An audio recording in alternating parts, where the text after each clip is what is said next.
assunto de hoje é mudança. Ele fala sobre a possibilidade, e por que não dizer, a necessidade de nós mudarmos. E ele começa citando aí a célebre teoria da evolução de Charles Darwin, que esse cara nasceu há 2 séculos atrás e a teoria dele ainda hoje é muito presente.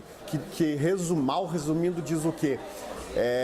Quanto mais uma espécie, né, tem a capacidade de se adaptar, mais ela vai sobreviver. Ou seja, quanto mais ela se adaptar às mudanças, mais ela sobrevive. Ou seja, não é o mais forte que vai sobreviver, é o que se adapta mais. Prova disso aí os dinossauros, né, que acabaram não se adaptando, não mudando e por isso acabaram sendo extintos. Para a gente mudar, nós precisamos estar atentos aos condicionamentos. O que é os condicionamentos? É fazer sempre as coisas do mesmo jeito, não se perguntar por que eu faço isso. Aí eu lembro que quando eu era criança, a minha mãe me ensinou que a gente tem que cortar a unha na segunda-feira. E mais ainda, se você cortar a unha em dias de semana que tem a palavra R, terça, quarta, dá azar. E aí eu me condicionei a cortar a unha toda segunda-feira. Aí uns anos atrás eu fui cortar a unha, acho que era meio de semana, quarta-feira. Falei, não, mas hoje eu não posso cortar. Me raciocinando, né? Depois eu pensei, por que eu não posso cortar?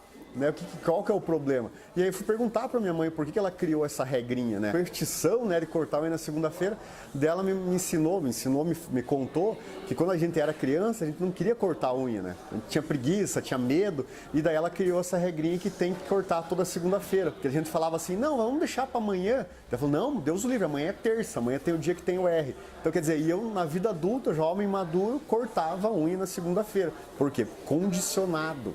Ele conta outra historinha de um casal recém-casado, que a esposa preparava bife para ele, que era uma comida predileta. Só que ela tinha o costume de cortar o bife no meio. Todo dia que ia servir o bife, ou que ia preparar o bife, comprava o bife lá e cortava no meio. O bife ficava gostoso, ele ficou meio assim de perguntar para ela, né, para não ofender, foi passando. Passaram uns meses, a sogra veio visitar ele. Ele perguntou para a sogra, viu, por que você tem o costume sua filha tem o costume de cortar o bife no meio para preparar? Daí ela falou assim, olha, quem me ensinou isso foi a minha mãe, e eu ensinei para ela, não confesso para você que eu não sei porquê. E aí passou também mais algum tempo, veio a avó, né, a avó da esposa dela visitar, e ele foi perguntar para a avó por que ela fazia isso. Falou, meu filho, a gente fazia assim porque a frigideira que eu tinha era muito pequena, não cabia o bife pequeno, o bife inteiro, por isso eu tinha que cortar no meio.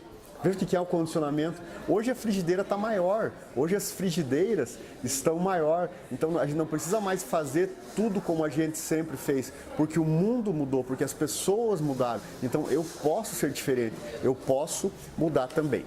Outra dimensão que ele nos convida a refletir é que as pessoas só mudam quando estão abatidas, ou seja, só mudam quando estão com dificuldades. E aí eu lembro de uma frase de Rubem Alves, que é um autor que eu gosto muito, ele fala assim que ostra feliz não produz pérola.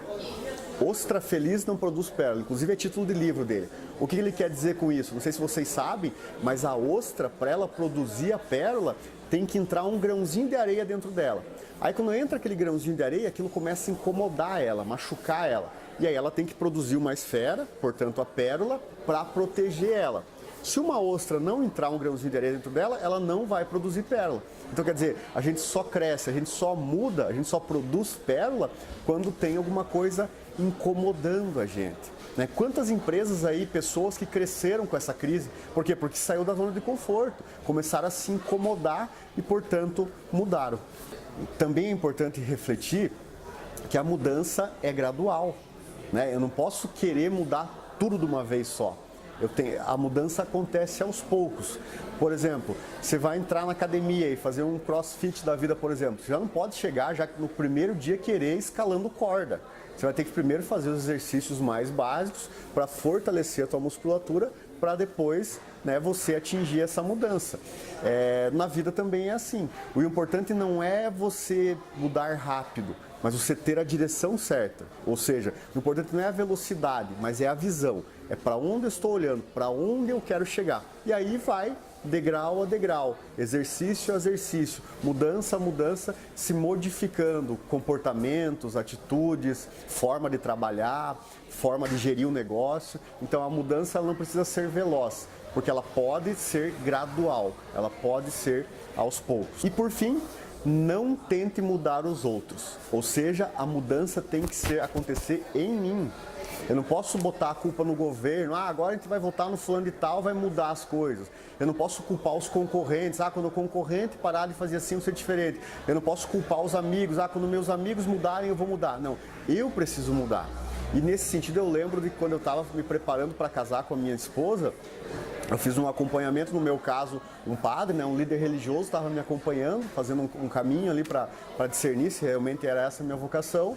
E aí eu lembro que eu partilhava com ele os defeitos da Cissa, né? A Cissa é esquecida, a Cissa tem esse tal jeito, a Cissa era corintiana, pra vocês terem uma ideia, minha esposa era corintiana, coitada, até isso ela mudou. Aí eu fui desabafando com ele. Ele falou assim pra mim: Douglas, você ama a Cissa pelo que ela é ou você quer formar uma Cissa para amar? Você ama a Cissa pelo que ela é, com os defeitos e com as qualidades dela, ou você quer formar uma Cissa, você quer mudar a Cissa para ela ser o que você quer? Nas relações não funciona assim. Você não pode querer mudar a pessoa, você precisa mudar. E na vida, nos negócios, também precisa ser assim. Eu não posso querer que os outros mudem, eu preciso mudar. E concluo com uma célebre frase aí de Mahatma Gandhi, esse grande líder hinduísta: seja a mudança que você quer ver no mundo. Obrigado.